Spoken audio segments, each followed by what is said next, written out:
Good morning students. अपन पढ़ रहे थे मानवीय पर्यावरण में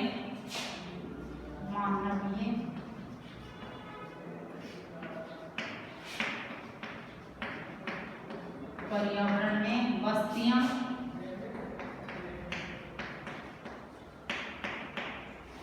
परिवहन एवं संचार।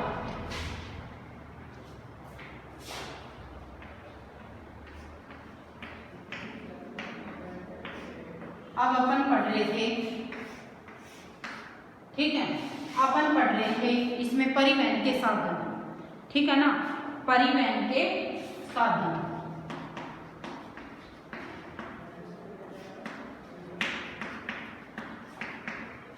अब मैंने कौन कौन से परिवहन के साधन बताए थे तुम्हें?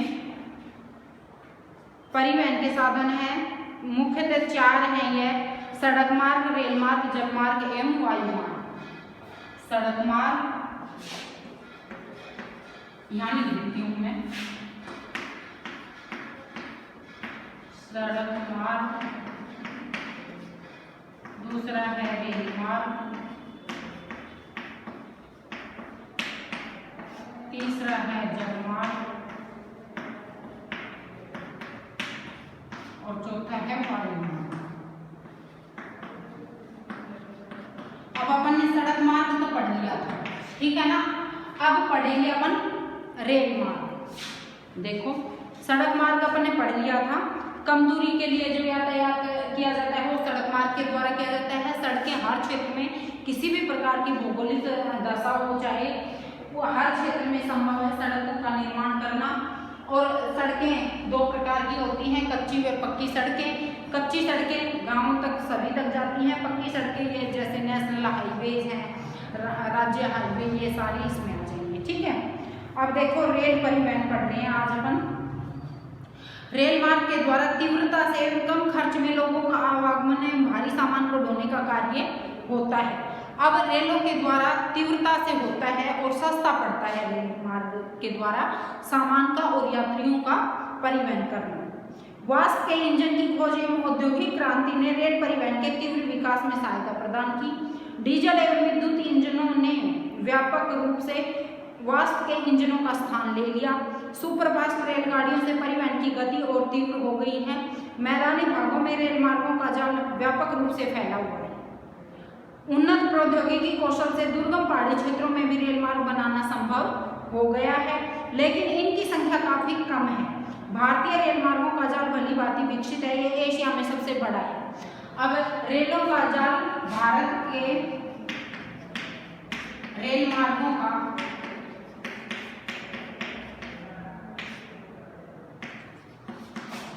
जाल एशिया में सबसे बड़ा है। एशिया में सबसे बड़ा है, याद रखना है तुम्हें, ठीक है। अब देखो, आगे है जल मार्ग। यह जल मार्ग आप पहले पढ़ चुके हैं कि प्रारंभिक समय में परिवहन के लिए जल मार्ग का उपयोग किया जाता था। अधिक दूरी में भारी एवं बड़े आकार वाले सामानों को ढोने के लिए जलमार्ग सबसे सस्ता साधन होता है। यह मुख्यतः 2 प्रकार का होता है, अंतर्देशीय जलमार्ग एवं समुद्री मार्ग। अब अंतर्देशीय जलमार्ग कौन सा होता है? अंतर्देशीय जलमार्ग और दूसरा होता है समुद्री मार्ग।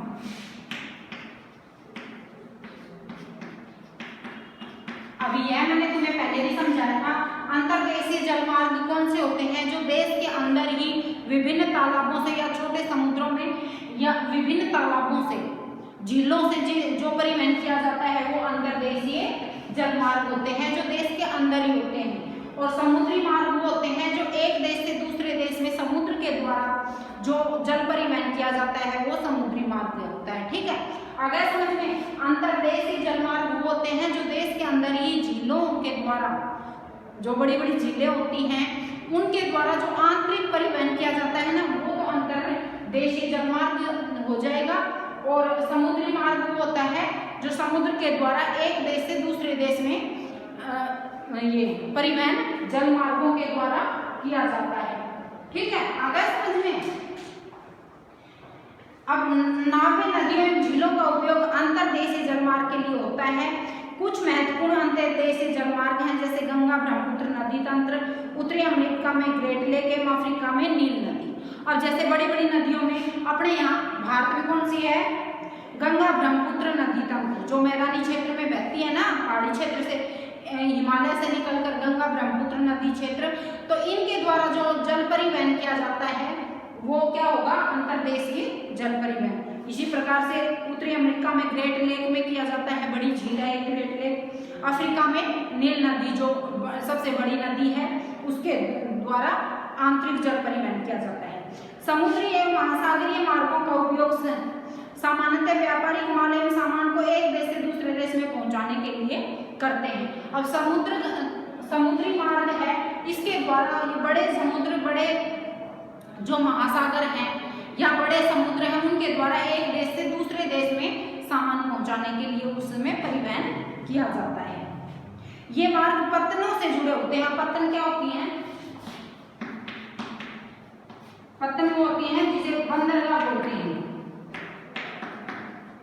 ठीक है, बंदरगाह बोलते हैं जो ये समुद्री जहाज होते हैं ना, समुद्री जहाज या अंतर्देशीय जलमार्ग में जो जहाज, पानी में चलने वाली जहाज होती हैं, उनको समुद्री जहाजों को रोकने के लिए जो स्थान होता है ना, जैसे रेलों को रोकने के लिए जो स्थान होता है वो रेलवे स्टेशन होते हैं ना, बसों को रोकने के लिए स्थान बस अड्डा होता है। इसी प्रकार से जो जहाजों को रोकने के लिए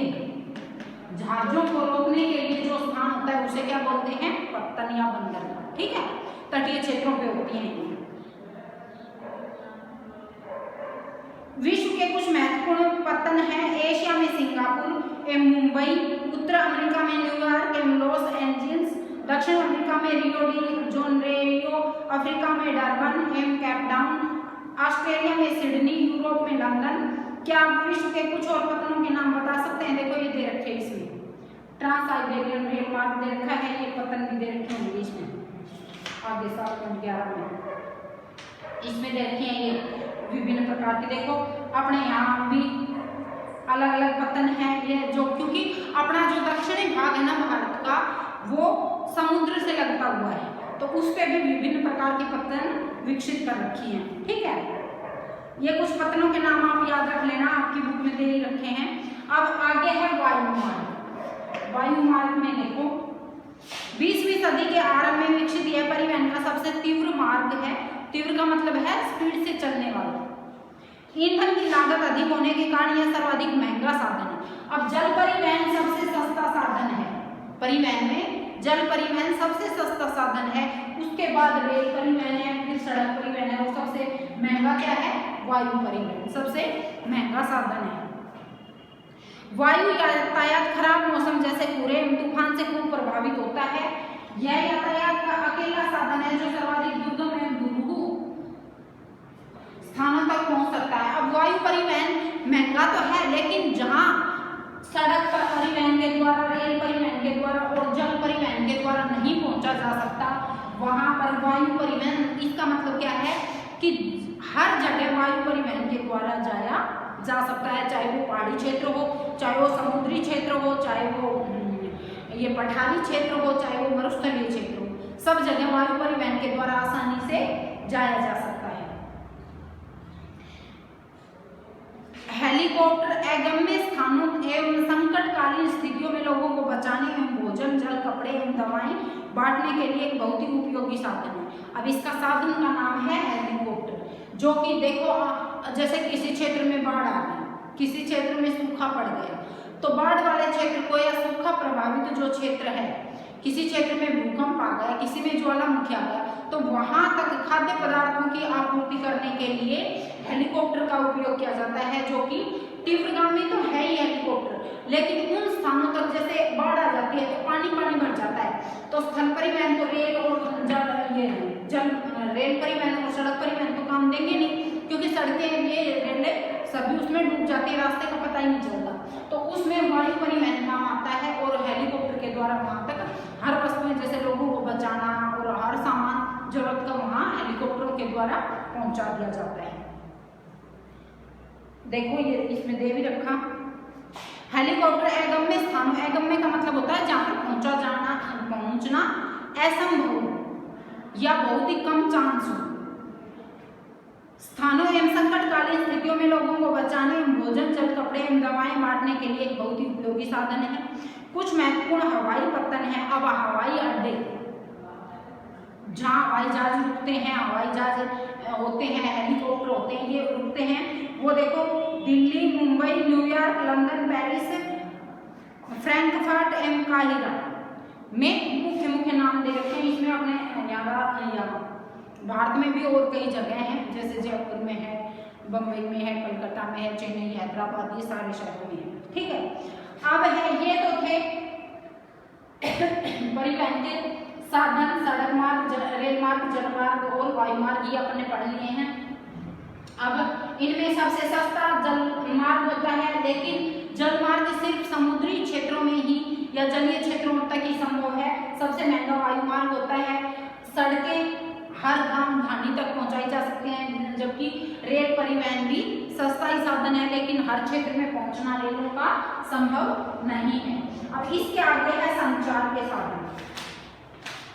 संचार वाले में देखो, संचार में ये होता है कि जैसे इंटरनेट के द्वारा अपन एक ये उपग्रह है, ये संचार के जो साधन होते हैं ना, उपग्रह है, ये इंटरनेट है, इनके द्वारा अपन एक दूसरे से, जैसे अपने पहले जमाने में रेडियो चलते, आजकल इंटरनेट से कंप्यूटर, लैपटॉप ये चलते हैं, तो इनसे अपन एक जगह की जानकारी आसानी से दूसरी जगह पे पहुंचा सकते हैं।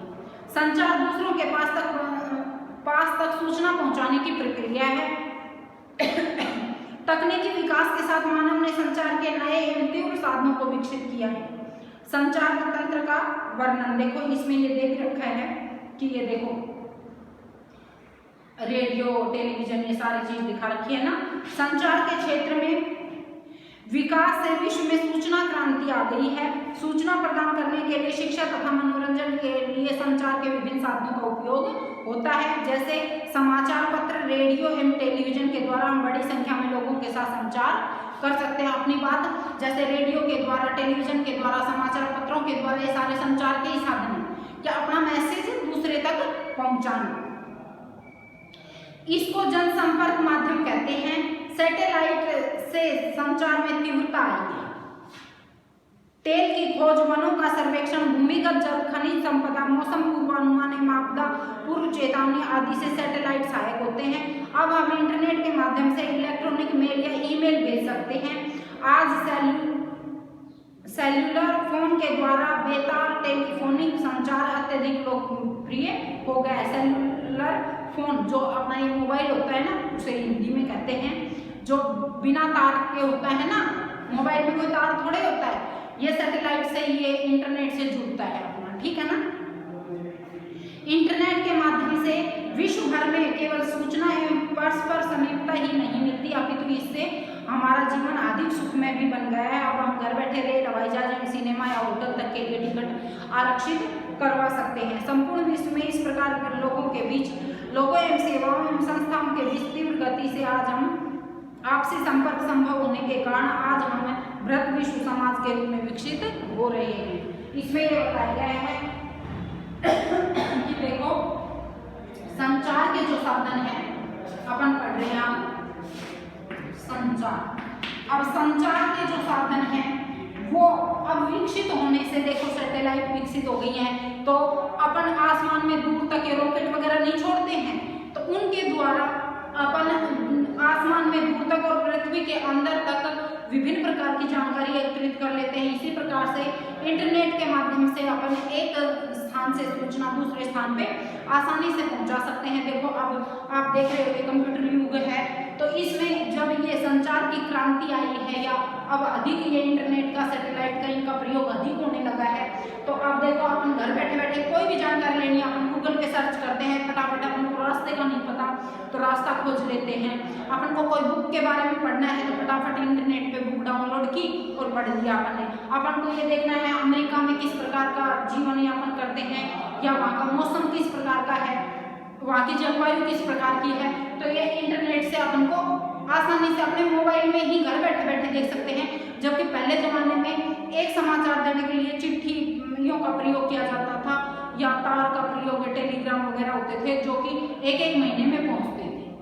कोई भी समाचार अगर आपको अर्जेंट देना है, आप फटाफट फोन करो, चाहे कोई अमेरिका में हो, चाहे कोई इंग्लैंड में हो, चाहे कोई यूरोप में हो, चाहे कोई रूस में हो, चाहे कोई ऑस्ट्रेलिया में हो, कहीं भी हो, आप फोन करके फटाफट उसके साथ कनेक्ट हो के इंटरनेट के माध्यम से अपन जल्दी कनेक्ट हो जाते हैं और अपनी सूचना वहां तक आसानी से पहुंचा देते हैं। तो इसलिए संचार के जो साधन हैं, समाचार पत्र है, रेडियो, टेलीविजन, इनके अलावा इंटरनेट के द्वारा जो अपनी क्रांति आई है उससे काफी बदलाव हुआ है, अपना जीवन काफी आसान हो गया है।